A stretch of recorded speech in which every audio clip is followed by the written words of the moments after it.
আমাদের পার্টির ভারপ্রাপ্ত চেয়ারম্যান জনাব তারেক রহমানের নির্দেশে কেন্দ্রীয় কমিটির সিদ্ধান্তে এবং আমাদের কাপাসিয়া উপজেলার বিএনপির একমাত্র অপ্রতিনিধি অভিভাবক শাহ রিয়াজুল হান্নানের ব্যবস্থাপনায় আজকে কাপাসিয়ার রাজনীতির ইতিহাসে এক বিকট মূর্তি ধারণ করবে বিজয়ের মিছিলের মাধ্যমে জনগণ আজকে স্বতঃস্ফূর্তভাবে শাহ রিয়াজুল হান্নানের ডাকে সাড়া দিয়ে শহীদদের প্রতি শ্রদ্ধা বিধি আত্মার প্রতি শ্রদ্ধা জানানোর জন্য আসছে। এখানে যে 5ই আগস্টের যে বিপ্লবের কথা আমরা বলি, এইটা হলো 17 বছরের দমনপীড়ন হত্যা গুণ, বিশেষ করে আমাদের যে নিজেদের জনপ্রতিনিধি যে আমরা বেছে নিব একটা সরাসরি ভোটের মাধ্যমে, সেই ভোটের ব্যবস্থাকে সম্পূর্ণ নিঃশেষ করে দেওয়া হয়েছিল। একদলীয় শাসনতন্ত্র কায়েম করা হয়েছিল।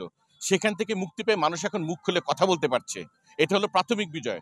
বাট আসল বিজয় তখনই আসবে যখন নাকি দেশের শাসনভার এদেশের মানুষ সরাসরি ভোটের মাধ্যমে তাদের জনপ্রতিনিধিদের হাতে তুলে দিবে, এবং সেই লক্ষ্যেই বিএনপি সহ সমমনা দলগুলো কাজ করে যাচ্ছে।